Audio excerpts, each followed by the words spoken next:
Face à un travail très difficile, que choisissez-vous de faire? L'acceptez-vous de bonne grâce ou trouvez-vous des excuses pour le refuser?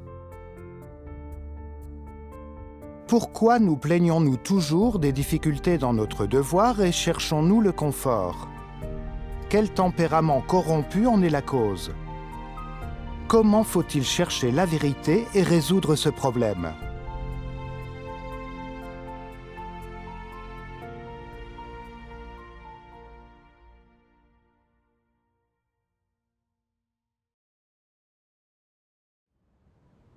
En octobre 2021, j'étais superviseuse de la production vidéo.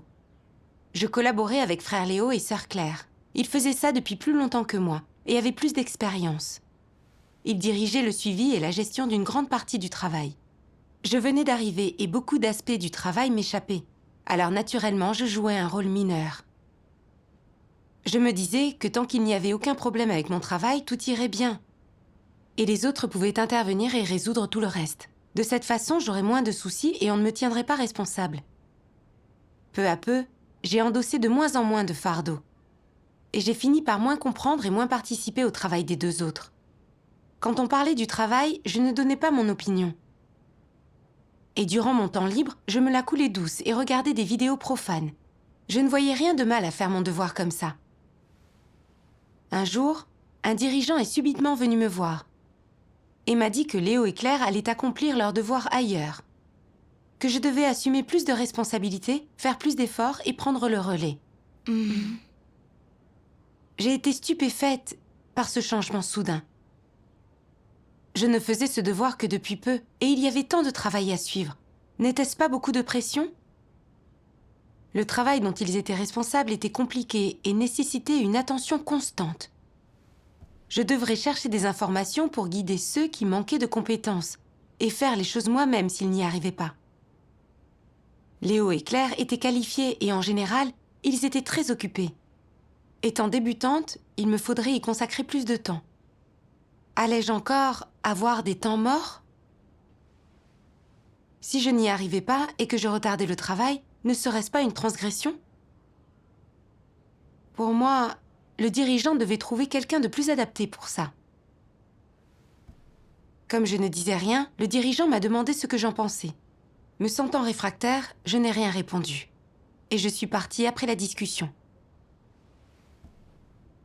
En pensant à tous les problèmes et les difficultés que j'allais devoir assumer toute seule, je sentais une pression beaucoup trop forte. Et les jours à venir me semblaient insurmontables. Je me sentais incapable d'assumer cette responsabilité. Le dirigeant m'a envoyé un message pour me demander comment j'allais. Je lui ai répondu « Je ne me sens pas capable d'assumer ce travail. Tu peux peut-être trouver quelqu'un de plus adapté ?» Le dirigeant m'a alors demandé « Dis-moi, en quoi penses-tu ne pas convenir ?» Oui. Je n'ai pas su comment répondre à cette question. Je n'avais pas encore essayé et je ne savais pas si j'étais à la hauteur. Mais en pensant à la pression du travail et au prix à payer sur le plan physique, j'avais refusé. N'était-ce pas fuir mes responsabilités et mon devoir? Si.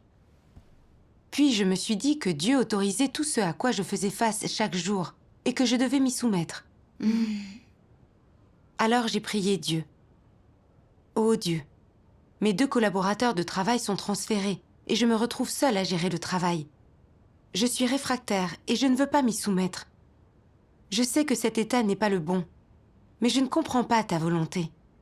S'il te plaît, guide-moi pour que je m'y soumette. Après ma prière, une sœur m'a envoyé un passage des paroles de Dieu révélateur de mon état.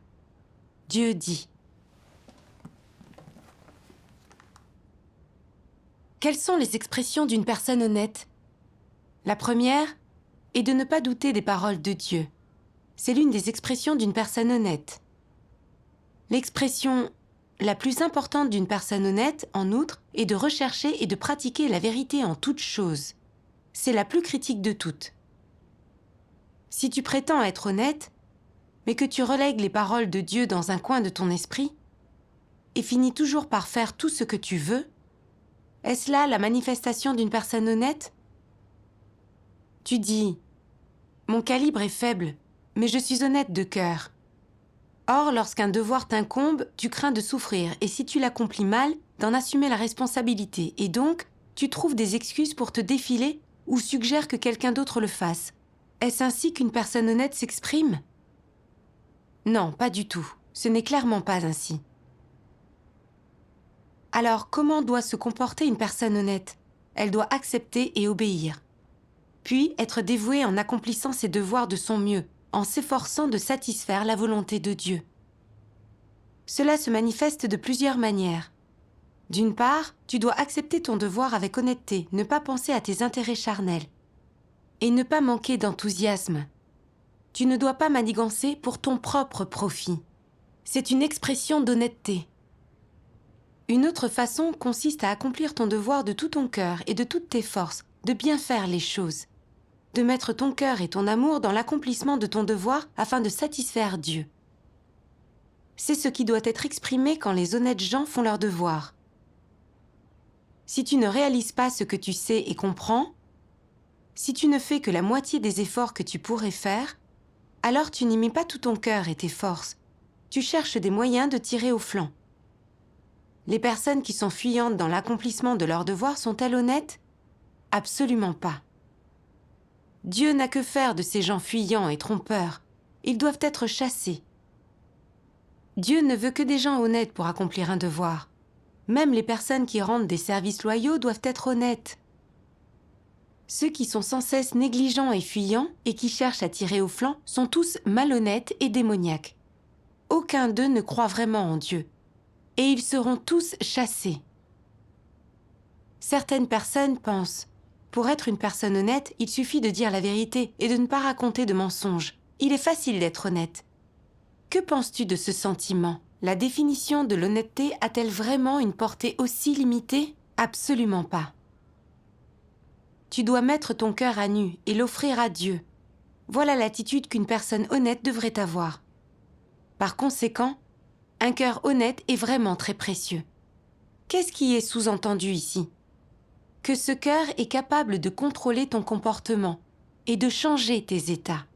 Cela peut t'amener à faire des choix corrects et cela t'amène à être capable de te soumettre à Dieu et d'obtenir son approbation. Ce cœur est tellement précieux. Si tu as de ce genre de cœur honnête, alors tu devrais vivre dans ce genre d'état, manifester ce genre de comportement et avoir ce genre de dépenses. Amen. Amen. Amen. En lisant ces paroles de Dieu, j'ai eu vraiment honte. Dieu dit que face à leurs devoirs, les gens honnêtes ne se demandent pas s'ils sont à la hauteur et ne s'inquiètent pas des risques qu'implique leur engagement dans leurs devoirs. Et ils ne fuient pas leurs devoirs parce qu'ils ont des doutes sur leurs compétences. Au lieu de ça, ils acceptent d'entrer et se donnent à fond. C'est la seule attitude honnête. Oui. Puis j'ai pensé à mon attitude envers mon devoir. En apprenant que mes 2 collaborateurs étaient transférés, j'avais eu peur d'avoir plus de travail, plus de problèmes et que la pression croisse. Si le travail avait été mal fait, j'aurais été responsable. Alors j'avais prétendu ne pas être qualifiée pour fuir. J'étais fourbe et je manquais de conscience. Au cours de mes dévotions et de mes prières, je jurais toujours de tenir compte du fardeau de Dieu. Mais en fin de compte, c'est ma chair que j'écoutais à la place. Je ne pratiquais aucune des vérités et je dupais Dieu avec des paroles en l'air. Si j'avais tenu compte de la volonté de Dieu, sachant que je n'étais pas à la hauteur du travail et que personne d'autre ne convenait, alors j'aurais dû parfaire mes connaissances et coopérer avec les autres pour ne pas affecter la production vidéo. Voilà ce qu'une personne dotée de conscience et d'humanité devait faire. Oui. Si je n'étais pas à la hauteur et finissais transférée ou renvoyée, je devais me soumettre aux arrangements de Dieu. Seule cette façon de pratiquer est bonne. C'est exact. Cette idée m'a un peu apaisée. C'est en ignorant ses intérêts et en se souciant de la volonté de Dieu qu'on peut accomplir son devoir correctement. C'est vrai. Oui, c'est la seule approche qui correspond à la volonté de Dieu. Puis j'ai lu un passage des paroles de Dieu qui m'a permis de comprendre mon attitude envers mon devoir. Dieu dit: ceux qui ne recherchent pas la vérité font leur devoir sans être responsables. Si quelqu'un dirige, je le suis. Et où qu'il me mène, je vais. Je ferai tout ce qu'on me fera faire. Quant à assumer mes responsabilités, me donner plus de mal pour faire quelque chose, y mettre tout mon cœur, ainsi que toutes mes forces, je ne suis pas prêt pour ça. Ces personnes ne veulent pas en payer le prix. Elles sont prêtes à se dépenser, mais pas à assumer leurs responsabilités. Ce n'est pas avec cette attitude qu'on fait vraiment son devoir. On doit apprendre à mettre son cœur dans son devoir, et celui qui a une conscience peut le faire. Si les gens n'y mettent jamais leur cœur, cela veut dire qu'ils n'ont pas de conscience. Et ils ne peuvent gagner la vérité. Pourquoi ne peuvent-ils pas gagner la vérité ? Ils ne savent pas prier Dieu ni rechercher l'éclairage du Saint-Esprit, ni prêter attention à la volonté de Dieu, ni mettre leur cœur à contempler les paroles de Dieu. Et ils ne savent pas non plus rechercher la vérité, chercher à comprendre les exigences de Dieu et sa volonté. Voilà ce que c'est de ne pas pouvoir rechercher la vérité. Avez-vous des états de ce genre ? À savoir que quoi qu'il arrive, quel que soit le type de devoir que vous faites, vous êtes souvent capable de vous taire devant Dieu, de mettre tout votre cœur à contempler ses paroles, à rechercher la vérité et à réfléchir à la manière dont vous devez accomplir ce devoir pour vous conformer à la volonté de Dieu et aux vérités que vous devriez posséder pour pouvoir bien faire ce devoir. Vous arrive-t-il souvent de rechercher la vérité ainsi ? Mettre du cœur et assumer des responsabilités dans son devoir demande de souffrir et de payer un prix. Il ne suffit simplement d'en parler. Si vous voulez fournir l'effort physique sans y mettre du cœur, votre devoir sera mal accompli. Vous agirez simplement pour la forme, guère plus, et vous ne saurez pas si votre devoir a été correctement fait. Si tu y mets du cœur, tu en viendras peu à peu à comprendre la vérité, sinon elle t'échappera. Lorsque tu mets ton cœur dans ton devoir et dans la quête de la vérité, tu parviens peu à peu à comprendre la volonté de Dieu, à découvrir ta propre corruption et ce qui te fait défaut. Tu apprends également à maîtriser chacun de tes états. Quand tu ne t'attaches qu'à l'effort et que tu ne réfléchis pas sur toi-même, tu ne peux pas découvrir les véritables états dans ton cœur, ainsi que tes myriades de réactions et tes manifestations de corruption dans différents environnements. Si tu ne sais pas quelles sont les conséquences lorsqu'il y a un problème et que tu ne le résous pas, alors tu as de gros ennuis. C'est pourquoi il ne faut pas croire en Dieu de façon confuse. Il faut que tu vives devant Dieu en tout temps, en tout lieu. Quoi qu'il arrive, tu dois toujours chercher la vérité. Et en même temps, tu dois aussi réfléchir sur toi-même et savoir quels problèmes se posent dans ton état, en cherchant immédiatement la vérité pour les résoudre. Ainsi seulement, tu pourras bien faire ton devoir sans retarder le travail. L'important, ce n'est pas juste de bien faire ton devoir, mais d'avoir une entrée dans la vie et d'être capable de résoudre ton tempérament corrompu. Ce n'est qu'ainsi que tu pourras entrer dans la réalité de la vérité.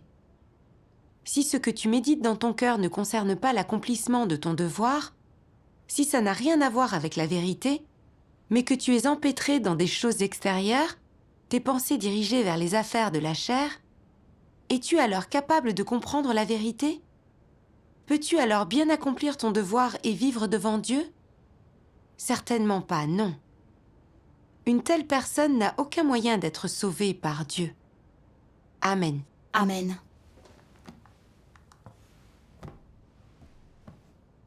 En exposant ce genre d'attitude, Dieu me dépeignait en fait parfaitement. En commençant ce devoir, je n'avais assumé aucune responsabilité. Mes collaborateurs avaient plus d'expérience que moi. Alors avec cette excuse, je m'étais mise en retrait. Pour moi, tout allait bien tant qu'il n'y avait pas de problème dans mon travail. Si je faisais ça, j'aurais l'air respectable et je n'aurais pas à me fatiguer. Alors je m'étais concentrée sur mon travail, sans jamais me soucier du travail dont ils étaient responsables.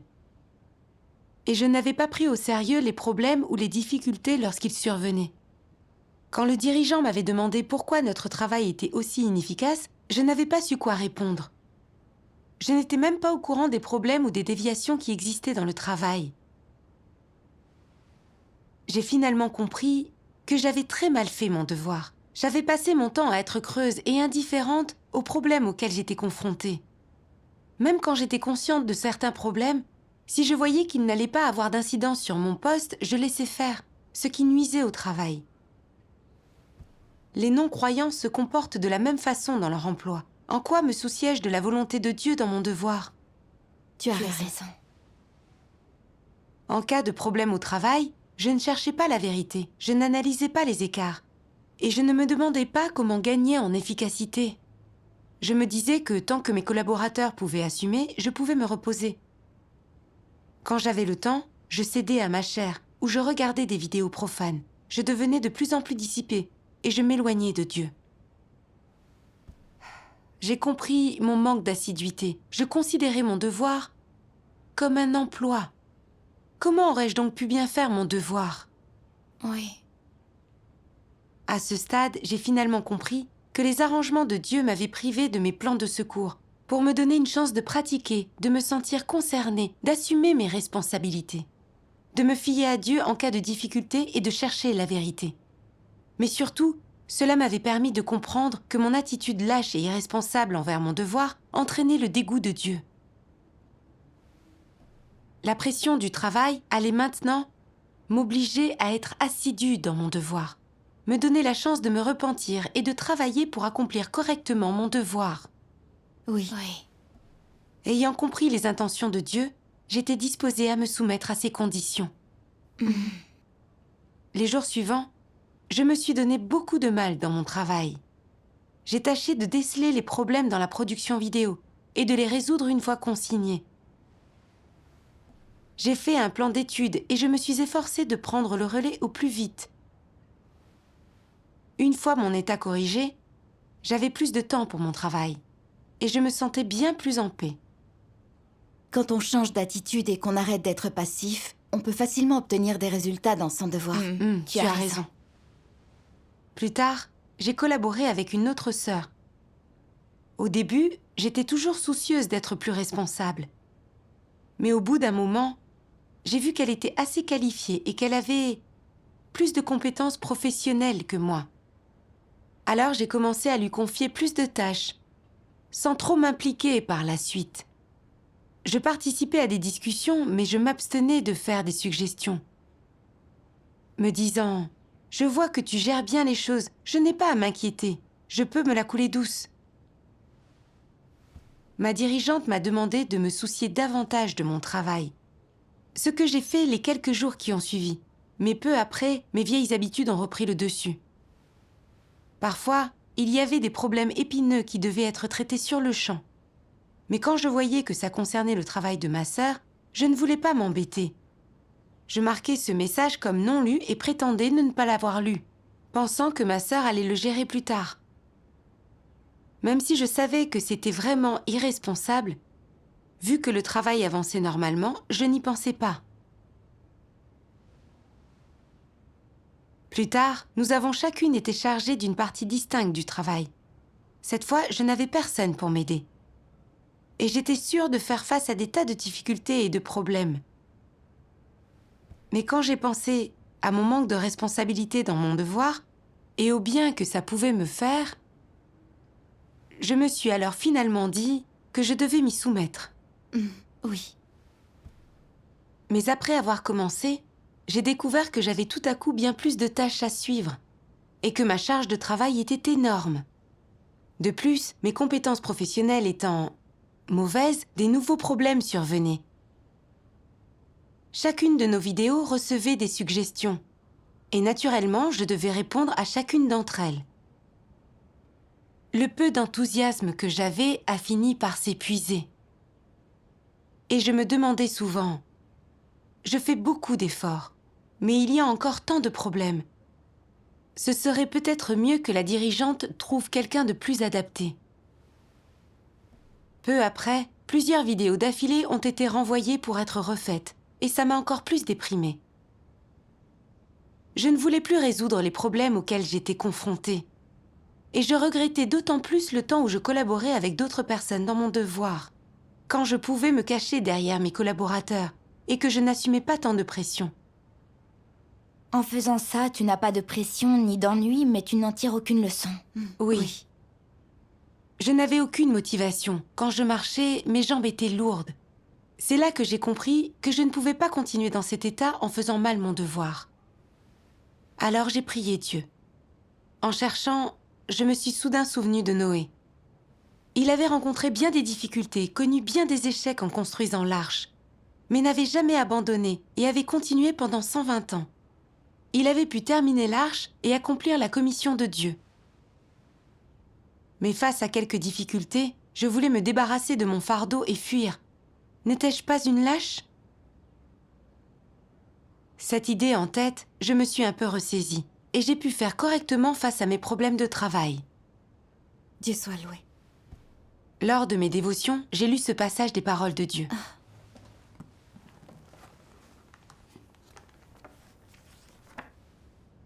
Ces faux dirigeants indolents considèrent le fait d'être dirigeant ou ouvrier comme une sorte d'état dont il faut profiter. Ils voient le devoir et le travail qu'ils devraient accomplir en tant que dirigeants comme une charge, comme un ennui. Leur cœur déborde de méfiance vis-à-vis du travail de l'Église. Demandez-leur de garder un œil sur le travail ou d'y trouver des problèmes, puis suivez-les et corrigez-les. Ils sont alors emplis de réticence. Voilà les tâches que les dirigeants et ouvriers sont censés faire. Il s'agit de leur travail. Si tu ne fais pas ce travail, si tu rechignes à le faire, pourquoi souhaites-tu toujours être dirigeant ou ouvrier ? Accomplis-tu ton devoir dans le but d'être attentif à la volonté de Dieu ou pour profiter des privilèges attachés au statut ? N'est-ce pas une chose honteuse d'être dirigeant pour pouvoir occuper un poste officiel ? Ces gens-là ont un caractère si bas. Ils n'ont ni estime d'eux-mêmes, ni honte. Si tu souhaites profiter de l'aisance charnelle, dépêche-toi de retourner dans le monde. Et efforce-toi de l'obtenir, accapare-la et saisis-la comme tu en es capable. Personne ne t'en empêchera. Dans la maison de Dieu, les élus de Dieu accomplissent leur devoir et le vénèrent. C'est un endroit où les gens recherchent la vérité et sont sauvés. Ce n'est pas un endroit où l'on savoure une aisance charnelle, et encore moins un endroit qui dorlote les gens. Quel que soit le travail ou le devoir que certains font, ils sont incapables d'y arriver. C'est bien trop pour eux. Ils ne peuvent assumer les obligations ou les responsabilités qui leur incombent. Ne sont-ils pas des déchets ? Peuvent-ils être qualifiés de personnes ? À part les simples d'esprit et ceux qui ont des déficiences mentales ou physiques, y a-t-il quelqu'un qui n'ait pas à accomplir ses devoirs et assumer ses responsabilités ? Ces personnes trichent et ne veulent pas assumer leurs responsabilités. Ça veut dire qu'elles ne veulent pas se conduire en personnes convenables. Dieu leur a donné du calibre et des dons. Il leur a donné l'opportunité d'être des êtres humains. Mais elles ne s'en servent pas pour faire leurs devoirs. Elles ne font rien, mais elles désirent profiter de tout. De telles personnes sont-elles aptes à être qualifiées d'êtres humains ? Quel que soit le travail qu'on donne à ces gens-là, qu'il s'agisse d'un travail important ou ordinaire, qu'il soit difficile ou bien qu'il soit simple, ils sont négligents, superficiels et fuyants. Quand il y a des problèmes, ils évitent les responsabilités. Ils ne les assument pas. Souhaitant continuer à vivre leur vie de parasites, ne sont-ils pas des déchets inutiles ? En société, qui ne doit pas compter sur lui-même afin de survivre ? Une fois adulte, on doit subvenir à ses propres besoins. Les parents ont assumé leurs responsabilités. Même s'ils désiraient apporter leur soutien à leur enfant, celui-ci en serait gêné et devrait pouvoir comprendre. Mes parents ont désormais fini leur travail d'éducation. Je suis un adulte et je suis valide. Je devrais être capable de vivre de façon autonome. N'est-ce pas le bon sens minimum qu'une personne adulte devrait avoir ?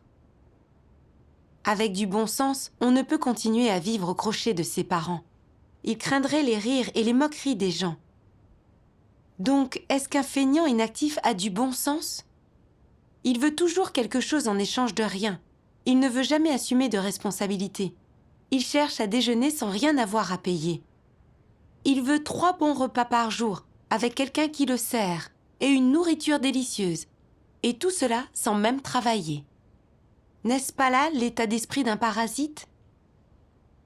Et ceux qui sont des parasites ont-ils une conscience et du bon sens, de la dignité et de l'intégrité? Absolument pas. Ils ne sont que des bons à rien, des profiteurs, des animaux sans conscience ni raison. Aucun d'entre eux n'est apte à demeurer dans la maison de Dieu. Amen. Amen. Ces paroles de Dieu m'ont forcé à réfléchir. Suivre, comprendre les problèmes et chercher la vérité pour les résoudre, c'est le travail d'un dirigeant et d'un ouvrier. Mais les faux dirigeants voient ça comme une contrainte. Ça montre qu'ils ne font leur devoir que pour jouir des avantages de l'autorité. Oui.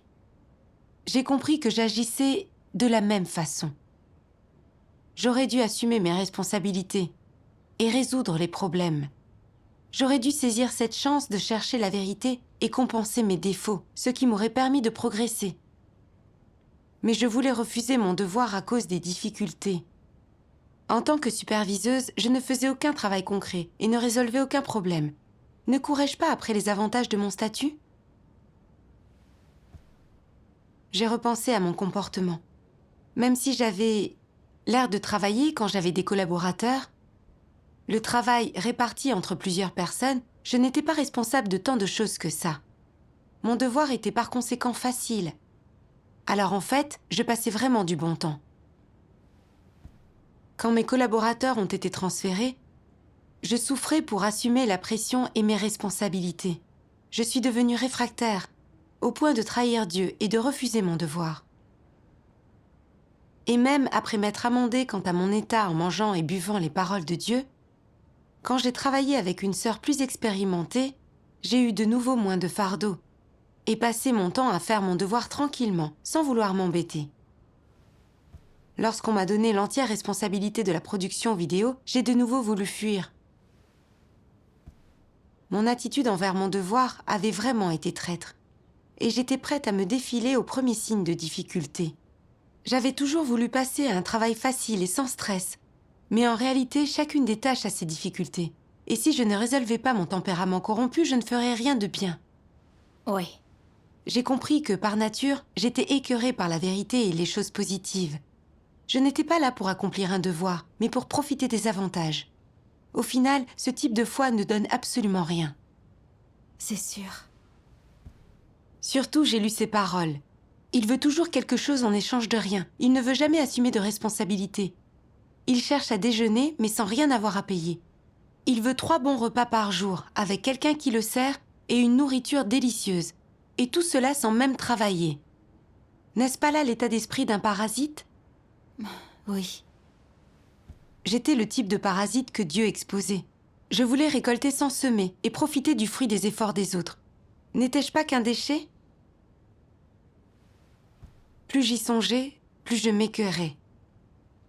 Avant, je détestais les adultes qui vivent toujours au crochet de leurs parents, qui ne quittent pas le domicile, profitent de leurs parents et n'assument aucune responsabilité. Ce sont des bons à rien. Mais en quoi mon comportement était-il différent du leur? Dans mon auto-réprobation, j'ai prié Dieu. Ô Dieu, je comprends enfin que je suis méprisable et sans sincérité dans mon devoir.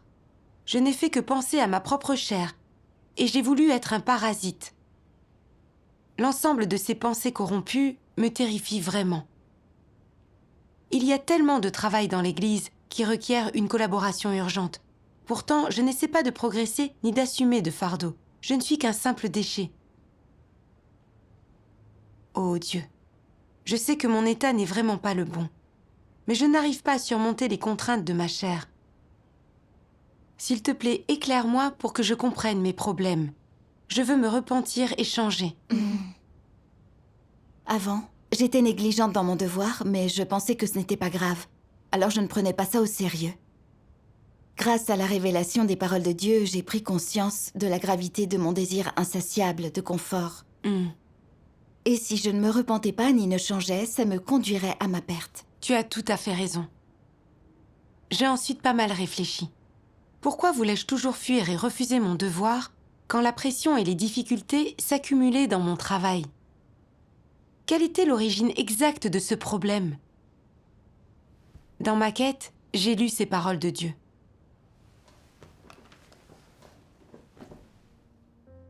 Dieu Tout-Puissant dit : Aujourd'hui, tu ne crois pas les paroles que je dis, et tu n'y prêtes aucune attention.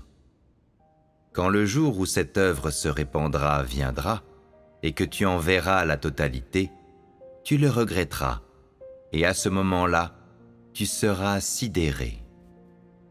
Il y a des bénédictions, mais tu ne sais pas en jouir, et il y a la vérité, mais tu ne la poursuis pas.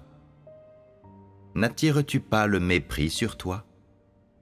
Aujourd'hui, même si la prochaine étape de l'œuvre de Dieu n'a pas encore commencé, il n'y a rien d'exceptionnel au sujet des exigences qui te sont faites et de ce qu'on te demande de vivre. Il y a tant de travail et tant de vérité. Ne mérite-t-il pas que tu les connaisses ? Le châtiment et le jugement de Dieu sont-ils incapables d'éveiller ton esprit ? Le châtiment et le jugement de Dieu sont-ils incapables de t'amener à te haïr ? Es-tu satisfait de vivre sous l'influence de Satan, dans la paix et la joie et un peu de confort charnel ? N'es-tu pas le plus abject de tous ? Aucun n'est plus insensé que ceux qui ont vu le salut, mais ne cherchent pas à le gagner. Ceux-là sont des gens qui se perdent par la chair et jouissent de Satan. Tu espères que ta foi en Dieu n'entraînera aucun défi et aucune tribulation, ni la moindre difficulté. Tu poursuis toujours ces choses qui ne valent rien, et tu n'attaches aucune valeur à la vie. Au lieu de cela, tu fais passer tes propres pensées extravagantes avant la vérité. Tu ne vaux absolument rien. Tu vis comme un cochon. Quelle différence y a-t-il entre toi et les cochons et les chiens ? Ceux qui ne poursuivent pas la vérité et qui aiment la chair, ne sont-ils pas tous des animaux ? Est-ce que ces morts sans esprit ne sont pas tous des cadavres ambulants ? Combien de paroles ont été prononcées parmi vous ? Y a-t-il eu seulement un peu de travail fait parmi vous ? Combien ai-je fourni parmi vous ? Alors, pourquoi ne l'as-tu pas gagné ? Qu'as-tu à te plaindre ? N'est-il pas vrai que tu n'as rien gagné parce que tu es trop amoureux de la chair ? Et n'est-ce pas parce que tes pensées sont trop extravagantes ? N'est-ce pas parce que tu es trop stupide ? Si tu es incapable de gagner ces bénédictions, peux-tu blâmer Dieu de ne pas te sauver ? Ce que tu cherches, c'est de pouvoir gagner la paix après avoir cru en Dieu. Que tes enfants ne tombent pas malades, que ton mari ait un bon emploi, que ton fils trouve une bonne épouse, que ta fille trouve un mari décent, que tes bœufs et tes chevaux labourent bien la terre, que tu aies une année de beau temps pour tes récoltes. C'est ce que tu recherches. Ta poursuite n'est que de vivre dans le confort, qu'aucun accident n'arrive à ta famille, que les vents t'épargnent, qu'ils ne soufflent pas le sable dans ton visage, que les récoltes de ta famille ne soient pas inondées, que tu ne sois pas touché par les désastres, que tu puisses vivre dans l'étreinte de Dieu, que tu vives dans un nid douillet. Un lâche comme toi, qui poursuit toujours la chair, as-tu un cœur ? As-tu un esprit ? N'es-tu pas une bête ? Je te donne le vrai chemin sans rien demander en retour, mais tu ne le poursuis pas. Es-tu de ceux qui croient en Dieu ? Je te donne la vraie vie humaine, mais tu ne la poursuis pas. N'es-tu pas différent d'un cochon ou d'un chien ? Les cochons ne poursuivent pas la vie de l'homme, ils ne cherchent pas à être purifiés et ils ne comprennent pas ce qu'est la vie. Chaque jour, après avoir mangé à satiété, ils dorment simplement. Je t'ai donné le vrai chemin, mais tu ne l'as pas gagné. Tu restes les mains vides. Es-tu prêt à continuer dans cette vie, la vie d'un cochon ? Quelle est la signification de la vie de ces personnes ? Ta vie est méprisable et ignoble. Tu vis au milieu de la souillure et de la débauche, et tu ne poursuis aucun but. Ta vie n'est-elle pas la plus ignoble de toutes? As-tu l'effronterie de regarder Dieu? Si tu continues à vivre de cette façon, obtiendras-tu quelque chose? La vraie voie t'a été donnée, mais que tu puisses finalement la gagner ou non dépend de ta poursuite personnelle. Amen. Amen. Amen. À travers ces dures paroles de Dieu, j'ai compris que Dieu éprouve haine et dégoût envers ceux qui ont un désir insatiable de confort, et que pour lui, ce sont juste des animaux. Ce sont des feignants qui ne veulent pas progresser et marchent au ralenti. Ils finissent par ne bien faire aucun devoir et n'obtiennent aucune vérité. Ce ne sont que des déchets. Oui. Oui. C'est comme ça que j'étais. Je voulais que mon devoir se déroule en douceur. Et tant que j'avais un devoir et que je n'étais pas renvoyée, ça allait. Mais dès que je faisais face à des difficultés et qu'il me fallait souffrir, je reculais. Je voulais juste choisir des tâches simples et faciles. Je soutenais des principes de vie sataniques tels que « Profitez de la vie tant que vous êtes vivant et faites-vous plaisir ». À cause de ça, je recherchais toujours le confort. Et donc je m'énervais quand mon travail s'accumulait, de peur que ça empiète sur mon temps libre. Quand je devais apprendre de nouvelles compétences, je n'en payais pas le prix. Alors, à la longue, je n'améliorais donc pas mes compétences et je ne pouvais pas gérer le travail. Parfois, j'ignorais mon devoir et regardais des vidéos profanes sous prétexte d'acquérir des compétences. Je devenais encore plus indifférente, plus sombre. En tant que superviseuse, en cas de problème dans le travail, j'aurais dû résoudre activement ces problèmes. Mais dès qu'un problème semblait épineux, j'usais de stratagèmes pour l'ignorer, ce qui retardait le travail. Je voulais trouver quelqu'un pour prendre ma place et alléger la pression que je ressentais. Je savais que faire des vidéos était important pour l'évangélisation. Pourtant, je satisfaisais ma chair et fuyais, n'assumant aucune responsabilité. Je pensais aux enfants que les parents avaient élevés, lesquels, le temps venu de se sacrifier pour leur famille, ont peur de souffrir et ne sont pas responsables. Ces personnes n'ont pas de conscience et sont de misérables ingrats. Oui. J'avais eu exactement le même comportement. Dieu m'avait guidée jusque-là et m'avait autorisée à accomplir un tel devoir. Pourtant, j'avais peur de souffrir et je n'écoutais que ma chair. Je n'avais vraiment aucune conscience. Je ne voyais pas l'intérêt de souffrir pour mon devoir. Je ne pensais qu'au confort physique et je faisais mal mon devoir. Puis j'ai compris que Satan avait imprégné les gens de philosophies telles que « profitez de la vie et faites-vous plaisir », ce qui les avait rendus encore plus corrompus, égoïstes et fourbes. Mon désir insatiable de confort n'allait-il pas me conduire à ma perte? C'est exact. Je me plaignais toujours des épreuves et détestais renoncer à mon confort physique. Je ratais ma chance d'obtenir la vérité et en plus, je gâchais mon devoir. Et je ne laissais derrière moi que des transgressions.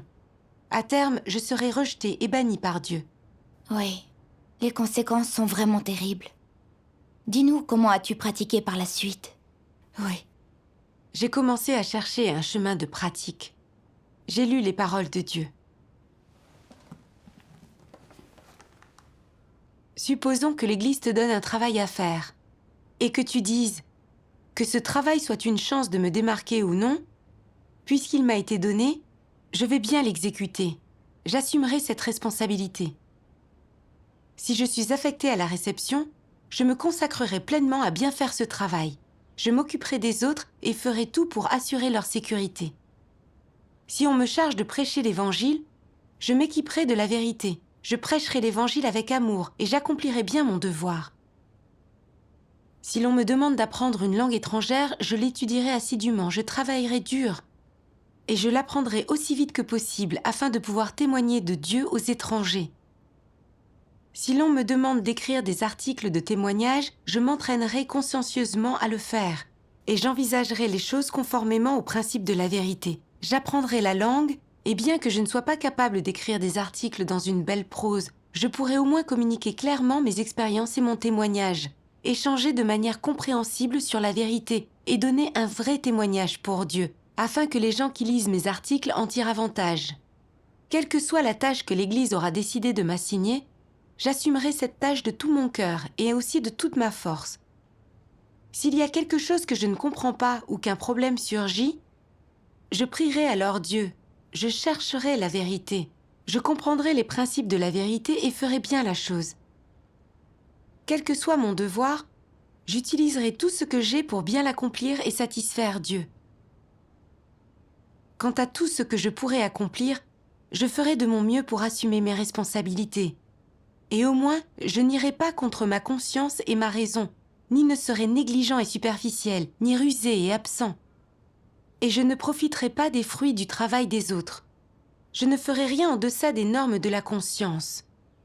C'est la norme minimale de comportement humain. Et celui qui fait son devoir ainsi peut être vu comme une personne consciencieuse et raisonnable. Tu dois au moins avoir bonne conscience dans ton devoir, et tu dois sentir au moins que tu gagnes tes 3 repas par jour et que tu ne les quémandes pas. C'est ce que l'on appelle être responsable. Que ton calibre soit élevé ou non, et que tu comprennes ou non la vérité, voici l'attitude que tu te dois d'avoir. Puisque ce travail m'a été donné à faire, je dois le traiter avec sérieux, en faire mon souci et le faire de tout mon cœur et de toutes mes forces. Quant à savoir si je peux le faire parfaitement, je ne peux pas le garantir. Mais je ferai de mon mieux pour que ce soit bien fait et je ne serai pas négligent. Si un problème survient, je dois alors en assumer la responsabilité, m'assurer d'en tirer une leçon et de bien accomplir mon devoir. Voilà ce qu'est la bonne attitude. Avez-vous une telle attitude ? Amen. Amen. Ces paroles de Dieu m'ont vraiment inspirée. Vu que l'Église m'avait chargée de faire ce travail, je devais en assumer toutes les responsabilités, tel un adulte. Quel que soit mon calibre, mes compétences dans mon travail et les difficultés qui se présentaient dans mon devoir, je ne devais pas reculer. Je devais persévérer et me donner avec force et cœur à ce travail. Oui. Ensuite, quand on a fini une vidéo et reçu les suggestions des autres, même si le problème m'était inconnu ou que je ne savais pas comment le régler, je cherchais activement un moyen de le résoudre ou j'essayais de consulter quelqu'un d'expérimenté. Petit à petit, j'ai commencé à mieux maîtriser ses compétences et à comprendre les principes. Avant, quand il y avait un problème épineux, je l'imposais à un collaborateur pour qu'il s'en occupe. Je ne répondais pas de suite aux messages du groupe de discussion et je traînais les pieds. Maintenant, je peux activement assumer mes responsabilités et endosser des fardeaux. Même s'il y a des difficultés dans notre collaboration, quand je me fie à Dieu attentivement et que je communique avec tout le monde, le chemin à prendre devient évident. Dieu soit loué. C'est seulement après cette expérience que j'ai compris à quel point j'étais égoïste et fourbe, que j'étais feignante et peu disposée à prendre des responsabilités. Quand j'ai corrigé mon attitude, que j'ai eu conscience du fardeau de Dieu et accepté de coopérer, j'ai vu la direction et l'aide de Dieu et j'ai grandi dans ma foi. J'étais prête à pratiquer en étant rationnelle et attentive à mon devoir. Dieu soit loué.